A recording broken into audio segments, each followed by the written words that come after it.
Salut, c'est Guillaume, ton professeur de français et aujourd'hui, on va voir comment étudier le français à la maison tout seul. Alors, c'est parti. J'ai décidé de faire cette vidéo parce que j'ai remarqué que très souvent, les élèves veulent étudier le français, mais il y a un petit problème. C'est qu'ils ne savent pas comment s'y prendre, comment faire pour apprendre tout seul à la maison. Et donc, j'ai décidé de faire une vidéo spécialement pour toi, pour t'organiser et voir comment tu peux faire pour progresser au mieux quand tu es tout seul. On va voir ça en 5 étapes, d'accord? Il y a 5 phases et la première, c'est comment s'organiser en général. Deuxièmement, on va voir comment améliorer ta compréhension écrite. Troisièmement, comment améliorer ta compréhension orale. Quatrièmement, comment améliorer ta production écrite. Cinquièmement, comment améliorer ta production orale. Alors, on va voir ça, mais juste avant, si tu n'es pas encore abonné, n'oublie pas de cliquer sur le petit bouton et d'activer la cloche pour recevoir toutes les notifications. Mais c'est parti, on y va. Tout d'abord, on va voir l'organisation en général, parce que c'est très important de savoir s'organiser. Et dans l'organisation, j'ai mis une première étape qui est pour moi essentielle. Il faut absolument que tu aimes la langue. Si tu veux apprendre une langue, il faut que tu aies cette passion, ce désir de maîtriser la langue, de comprendre la langue, ou que tu veuilles aller en France aussi, qu'il y ait quelque chose qui te motive vraiment profondément. D'accord? Ça, c'est la chose la plus importante, que tu aimes la langue. Une deuxième chose très importante, c'est de mettre un objectif à atteindre. Tu dois avoir un objectif pour progresser. Comme ça, tu sais que tu chemines vers cet objectif chaque fois un peu plus. Par exemple, si tu es débutant, tu pourrais te dire que dans 1 an ou dans 1 an et demi, en fonction de la vitesse d'étude, dans 1 an ou dans 1 an et demi, tu vas passer le DELF B2. Ça, c'est un objectif, c'est un défi que tu te lances à toi-même et là, tu vas te dire que tu dois atteindre cet objectif. Si tu n'as pas d'objectif, tu vas te dire « oui, je vais apprendre un petit peu de grammaire aujourd'hui, je vais écouter un petit peu de français, je regarde une série » et en fait, tu ne te concentres pas sur ton objectif. Donc, c'est très important d'avoir un objectif clair, que ce soit un examen ou un voyage aussi en France. Tu te dis l'année prochaine, je vais en France et je vais parler avec les Français et je vais comprendre ce qu'on va me dire. Ça peut être un objectif. Troisième point, il faut absolument que tu fasses un dossier sur ton ordinateur qui s'appelle français ou cours de français ou j'aime le français, peu importe, mais un dossier réservé à tes études. Il faut absolument faire ça pour que tu puisses concentrer toutes les choses intéressantes sur la langue française dans un seul et même dossier. Donc, quand tu te diras « je vais réviser mon français », tu vas aller dans ce dossier et tu vas voir tout ce qui t'intéresse. Donc, tu sais que tu es concentré et motivé pour apprendre le français et tu vas ensuite sélectionner la partie que tu veux. Quatrième point, essentiel, c'est de bien connaître les verbes. Quand tu commences à apprendre la langue française, commence à apprendre les verbes. Oui, c'est très très important. Parce que si tu veux, le verbe, c'est l'action, d'accord, par les mots. Ça veut dire que quand tu utilises un verbe, tu peux dire ce que tu vas faire, ce que tu fais, ce que tu as fait, ce que tu as pensé de quelque chose. Donc, c'est vraiment le cœur, la base de la phrase. Et là, tu vas me dire, oui, mais Guillaume, c'est trop compliqué, il y a des milliers de verbes à apprendre. C'est vrai qu'il y a beaucoup de verbes à apprendre, mais tu dois les classer. Donc, dans ton dossier français, tu dois mettre des sous-dossiers. Je te conseille de faire 3 dossiers pour les verbes. Un dossier premier groupe, les verbes du premier groupe en ER. Ça représente plus de 90% des verbes. Donc, c'est très facile. Ils sont tous identiques. Et en plus, j'ai fait une vidéo pour t'aider. Je te mets le lien juste au-dessus, ici ou ici. D'accord? Tu peux cliquer sur ce lien et j'explique tout sur les verbes du premier groupe. Donc ça, c'est pour les verbes du premier groupe. Ensuite, le deuxième fichier, c'est les verbes du deuxième groupe, les verbes en IR. Là aussi, j'ai fait une petite vidéo. Il y a sur mon blog aussi toute la partie écrite et j'ai même mis la liste des verbes du deuxième groupe qui sont les plus utilisés. Donc, n'hésite pas à aller voir ça maintenant ou après, d'accord? Pour bien organiser ton dossier sur les verbes du deuxième groupe. Et enfin, il y a les verbes du troisième groupe qui sont un peu plus complexes parce qu'ils sont tous irréguliers, mais il faut absolument les connaître. Pas tous, pas tous d'un coup, ce serait trop de verbes franchement, donc je te déconseille de faire ça, mais au moins les verbes qu'on utilise au quotidien, qu'on utilise pour faire presque toutes les phrases, comme être, avoir, aller, faire, mettre, prendre, devoir, venir, etc. Je te mets la liste des verbes principaux ici ou ici, d'accord? Et tu vas voir que si tu connais bien ces verbes, tu pourras déjà parler avec un Français, tu pourras déjà commencer à t'exprimer et à former des phrases qui ont un vrai sens. Donc, essaye de bien connaître ces verbes. Et là, encore une fois, tu vas me dire oui, d'accord, ok, j'ai sélectionné les verbes que je voulais, mais il y a beaucoup de temps et tu es perdu au niveau des temps. Alors là, on a deux situations différentes. Premièrement, tu es débutant. Et dans ce cas-là, je te conseille de te concentrer sur 4 temps principaux. Le présent, le passé composé, l'imparfait et le futur proche. Avec ces 4 temps, tu peux déjà presque tout dire en français. Ce sont les temps les plus utilisés. Donc, il faut que tu connaisses bien la formation de ces temps. D'accord? Si tu es débutant, concentre-toi uniquement là-dessus et c'est suffisant parce que tu pourras parler au présent, ce que tu fais, ce que tu penses, au passé, ce que tu faisais, ce que tu as fait, ou au futur.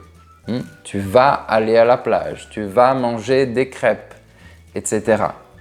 Donc, c'est la base. Et tu vas voir que tu peux déjà communiquer avec tous les Français seulement avec ces 4 temps. D'accord? Ça, c'est pour la première situation. Mais on a une deuxième situation.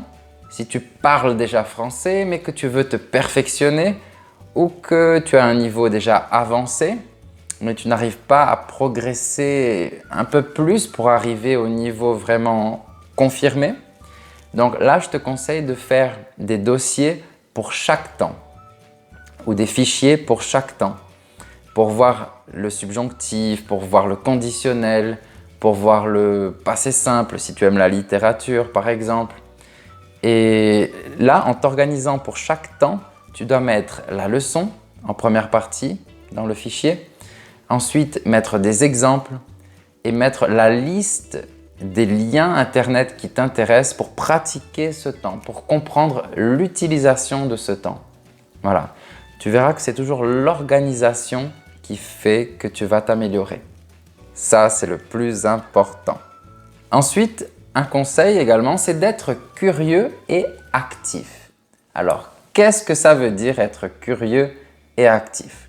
Ça veut dire que si tu habites en France, par exemple, ou dans un pays francophone, quand tu vois un panneau, quand tu vois une étiquette, quand tu vois quelque chose d'écrit sur un mur, il faut que tu lises absolument, que tu lises ces phrases et que tu essayes de comprendre. D'accord? Parce que quand tu te balades, tu verras que tu es exposé à beaucoup de choses en français et tu dois capter ces choses. Et tu verras qu'à force en fait de voir, de lire ces choses, elles vont faire partie de toi, de ton quotidien, donc tu vas les connaître. C'est très important. Je te mets quelques exemples de ce que j'ai pris en photo. Regarde, tu vois, quand tu traverses la rue, quand tu vas dans un magasin, tu vois beaucoup de choses en français. Lis et essaye de comprendre à chaque fois. Et là, tu vas me dire, oui, mais je n'habite pas dans un pays francophone. Comment je fais? C'est pas grave, parce que maintenant, on est à l'ère d'Internet et donc tu as tout ce que tu veux sur Internet. Si par exemple tu es intéressé par la gastronomie, tu peux aller sur tous les sites Internet qui parlent de gastronomie et tu peux lire ce que tu veux. Tu peux aller aussi, si tu aimes par exemple l'économie, tu peux aller sur des journaux en ligne qui parlent d'économie, lire des interviews de personnes qui parlent d'économie. Si tu aimes la littérature, tu peux lire des livres sur Internet par exemple. D'accord? Lire des critiques de films. Donc, il n'y a pas d'excuse pour dire que tu ne peux pas être exposé à la langue française. Donc voilà, donc pars dans cet état d'esprit d'aimer la langue et d'être curieux et actif. Enfin, concernant la grammaire, je pense que c'est essentiel d'avoir un bon livre de grammaire et je te recommande la grammaire progressive du français niveau intermédiaire. Alors, niveau intermédiaire, même pour le niveau débutant, parce que cette grammaire, elle est très très bonne, elle est vraiment excellente. Elle n'est pas réservée qu'au niveau intermédiaire. Elle est utile pour les gens qui commencent aussi.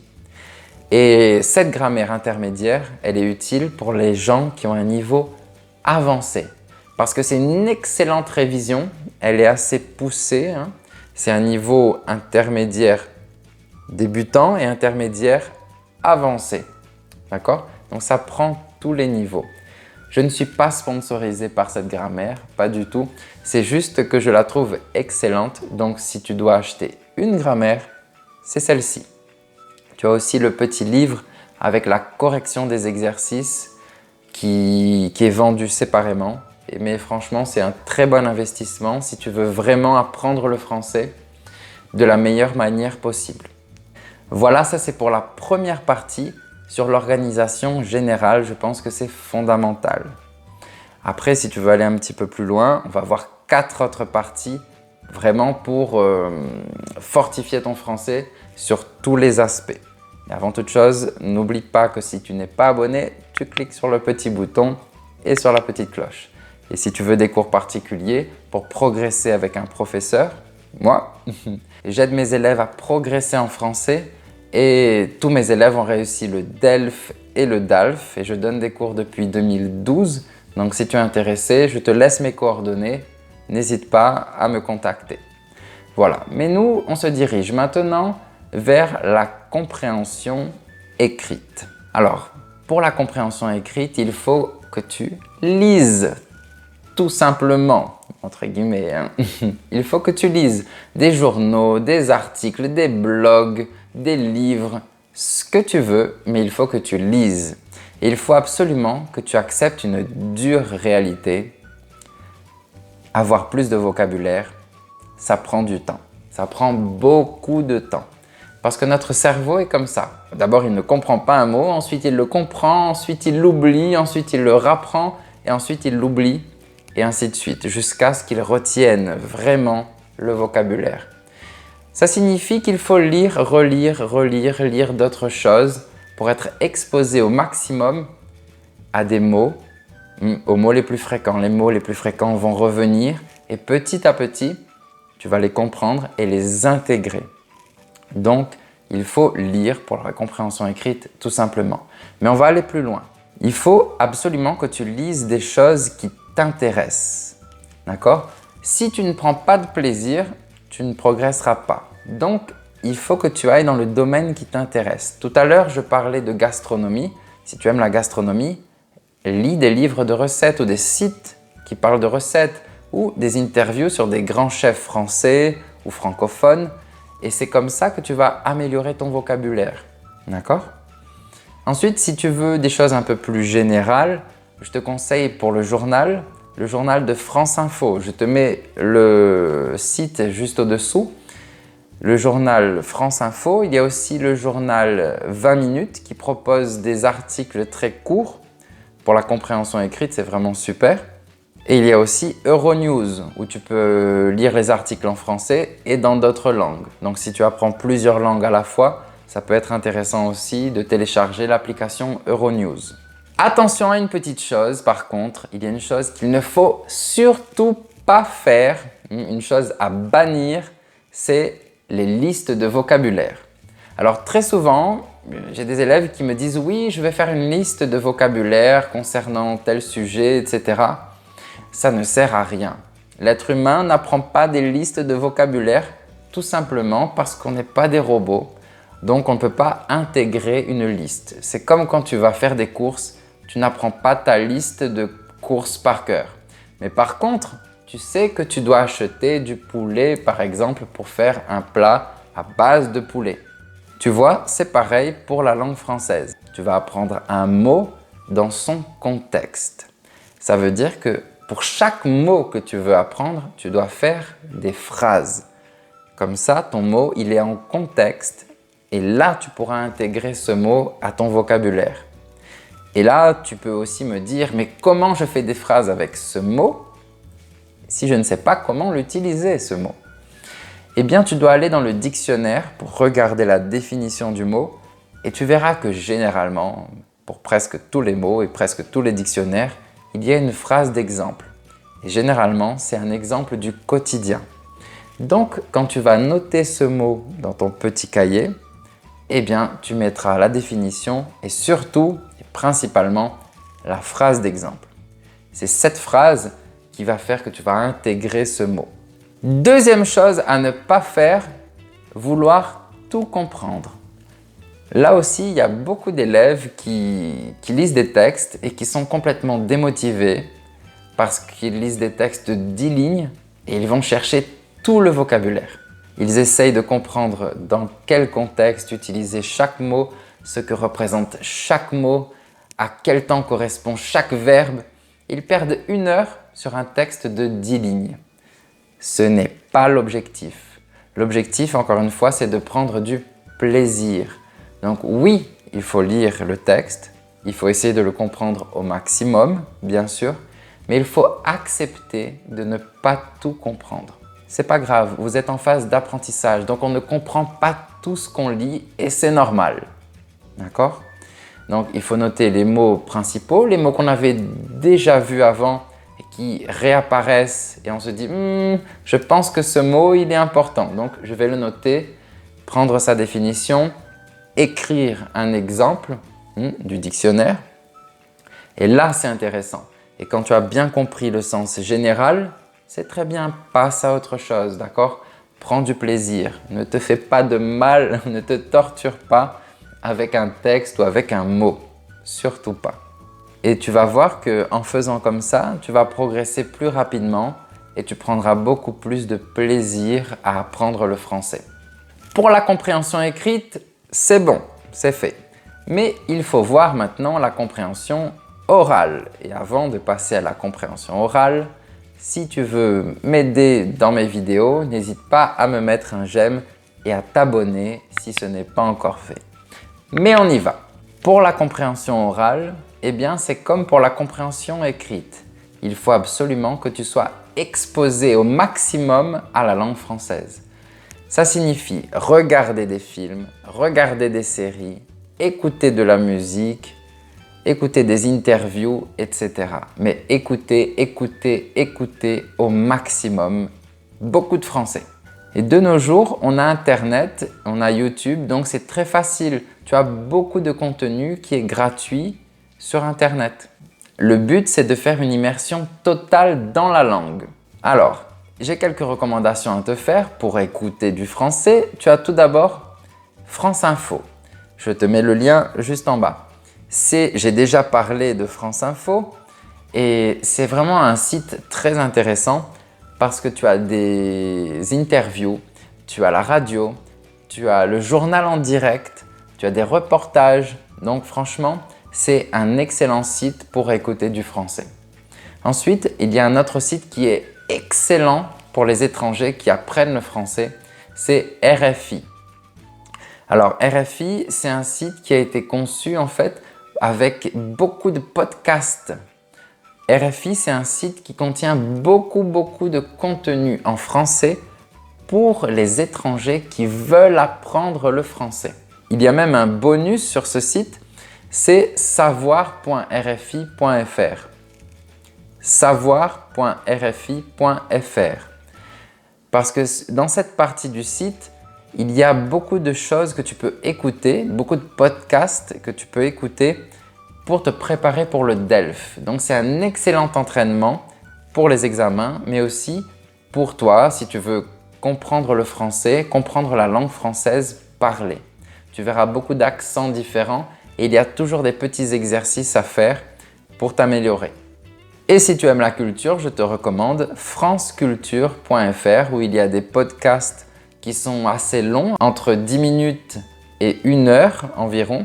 Et c'est très intéressant. Là encore, c'est dans des domaines particuliers. Il y a la gastronomie, la littérature, l'économie, la politique. Il y a un peu de tout.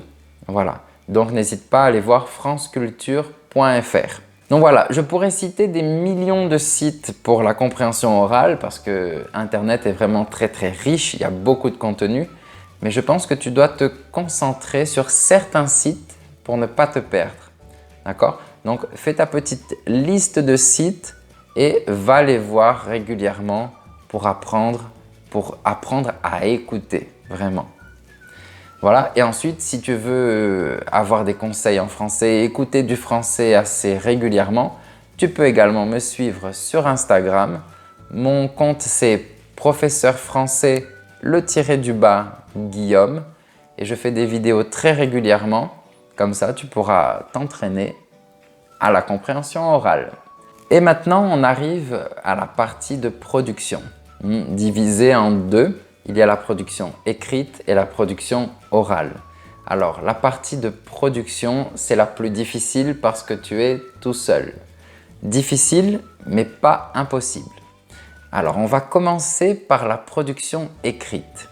Et justement, pour cette partie de production écrite, si tu veux une correction personnalisée, une relecture de ton travail, je propose ce service. Tu m'envoies un email et je pourrai te donner un devis pour cette correction.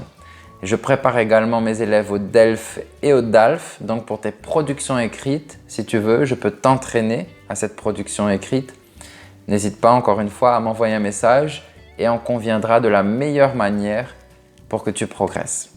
Si tu veux t'améliorer à l'écrit et avoir une correction, tu peux par exemple t'inscrire sur un site de dictée en ligne. Alors moi je te recommande le site dictée.tv5monde.com où tu as des dictées qui sont très intéressantes et tu peux voir la correction juste après. Donc comme ça tu t'améliores, c'est comme un défi. Et sinon tu as un autre site qui est très intéressant, languefrancaise.tv5monde.com où tu as beaucoup de contenu éducatif avec des quiz, des exercices de compréhension, etc. Franchement, c'est très riche. Je te conseille d'aller voir ce site. Et il y a un troisième site que je te recommande, c'est françaisfacile.com. Et là, tu verras beaucoup de petits exercices où il y a une petite leçon, un petit exercice où tu dois remplir les cases. Donc, c'est vraiment quand tu n'as pas beaucoup de temps, tu peux faire des petits exercices comme ça pour ne pas casser ton rythme d'apprentissage. Donc, c'est vraiment un très bon complément. Ensuite, on parle de production écrite. Ça veut dire qu'on parle de correction de la langue écrite. Et donc, il te faut des outils pour ça. Et les outils, ce sont les dictionnaires et les traducteurs. Alors, je te recommande le Robert, le Larousse, Word Référence, Lingui et deepl.com. Ce sont les 5 dictionnaires ou traducteurs qui sont les plus performants à mon avis. Donc, tu peux déjà mettre ces 5 sites dans ta barre de favoris. Voilà, organise-toi comme ça pour ouvrir tout le dossier quand tu commences à étudier le français. Tu vas voir, c'est vraiment génial. Ensuite, on va partir vers la production orale. Et oui, c'est ce que tout le monde attend parce que quand on apprend une langue, on veut surtout la parler. Et c'est généralement la partie la plus compliquée de parler, tout simplement parce qu'il faut parler avec quelqu'un d'autre. Et ça, c'est difficile à trouver. Parce que parfois, tu habites dans un pays étranger et tu n'as pas d'interlocuteur. Donc, je te recommande vraiment d'essayer de trouver des partenaires linguistiques, c'est-à-dire des associations. Parfois, il y a des associations pour parler la langue. Donc, ce ne sont pas des professeurs, mais au moins tu as un contact avec cette langue et tu peux essayer de communiquer dans la langue que tu apprends. en français. Ensuite, si tu es dans un endroit où tu n'as pas de partenaire linguistique, je te conseille de télécharger l'application Lingby. Alors, cette application, elle te permet de faire des échanges linguistiques en ligne. C'est-à-dire que tu as une monnaie virtuelle et tu gagnes cette monnaie virtuelle en parlant ta langue avec d'autres personnes qui l'apprennent. Et avec ton argent virtuel, tu vas pouvoir payer des communications pour parler en français avec d'autres personnes. C'est vraiment un échange linguistique. Tu apprends la langue aux autres et toi aussi tu apprends la langue de l'autre. Là encore, ce ne sont pas des professeurs, mais ça te permettra de commencer à parler avec des gens, de pratiquer la langue et c'est le plus important. Ensuite, au niveau de la prononciation, certains élèves ont peur de mal prononcer les mots. Si vous voulez bien prononcer les mots, allez voir les dictionnaires dont j'ai parlé juste avant. C'est Larousse, le Robert, Word Référence, etc. Il y a un petit bouton, vous cliquez et il y a la prononciation de tous les mots. De tous les mots. Ou encore plus simple, si vous n'avez pas le temps, et c'est même très pratique, sur Google, vous mettez définition plus le mot que vous voulez. Il va donner la définition plus le petit bouton haut-parleur. Vous cliquez et il va prononcer le mot. Et encore mieux, Google est très performant maintenant. Il propose d'apprendre à prononcer le mot. C'est écrit, vous cliquez dessus et il va montrer comment prononcer le mot. C'est vraiment très pratique. Je recommande cet outil. Un autre point important dans la production orale, pour améliorer sa production orale, c'est de ne pas avoir peur de parler. Très souvent, certaines personnes ont peur de commettre des fautes et ils se disent « Non, je ne vais pas parler, j'attends, je préfère écouter. » Non, il faut parler. Faire des fautes, ça fait partie de l'apprentissage. D'accord ? Dans la vie, dans tous les domaines, c'est seulement quand on se trompe qu'on apprend. Et donc, vous allez vous tromper. Peut-être que votre interlocuteur ne va rien dire. Et ce n'est pas grave parce que la communication continue. Ou bien votre interlocuteur peut vous faire une remarque concernant une erreur que vous avez faite. Ce n'est pas grave parce que quand il va vous corriger, vous allez apprendre. Et donc, dans tous les cas, vous allez progresser. C'est pour ça qu'il ne faut pas avoir peur. Et puis, de toute façon, si vous vous trompez, c'est normal, vous n'êtes pas français et vous êtes en phase d'apprentissage. Donc, il faut se tromper pour apprendre. D'accord ? Et l'objectif, c'est de se tromper de moins en moins. Mais si on ne pratique pas, on ne pourra pas se tromper et donc on ne pourra pas progresser. Ça fait partie du jeu. C'est comme ça. Comme l'enfant qui commence à marcher et qui tombe. Il ne reste pas par terre, il continue à essayer de marcher jusqu'au moment où il court. Et voilà. Et toi aussi, tu peux arriver à ce stade-là de parler français couramment avec un certain rythme, une certaine vitesse, une certaine aisance. Mais pour ça, il faut le pratiquer au maximum. Et justement, si tu veux pratiquer ton français oral et écrit également d'ailleurs, tu peux me contacter. Moi, je te corrigerai personnellement. Je propose des cours de conversation qui sont ciblés, c'est-à-dire qu'on prend des articles ou des textes qui t'intéressent et on va travailler sur ces textes pour améliorer ta prononciation, ta grammaire, ta construction de phrases, etc. Et je vais te guider au mieux pour que tu progresses encore plus vite. Voilà, je suis professeur particulier depuis 2012, donc je donne des cours à des élèves du monde entier et je suis sûr que tu peux progresser et qu'on peut travailler ensemble. Donc si tu es intéressé, envoie-moi un message. Mais en attendant, n'oublie pas de créer ton dossier sur ton ordinateur français ou j'aime le français pour commencer ton apprentissage ou organiser cet apprentissage de la meilleure manière possible. Voilà, je te dis à très bientôt pour d'autres vidéos. Encore une fois, si tu n'es pas abonné, abonne-toi, clique sur la petite cloche, mets-moi un j'aime et je te dis à très bientôt. Bisous!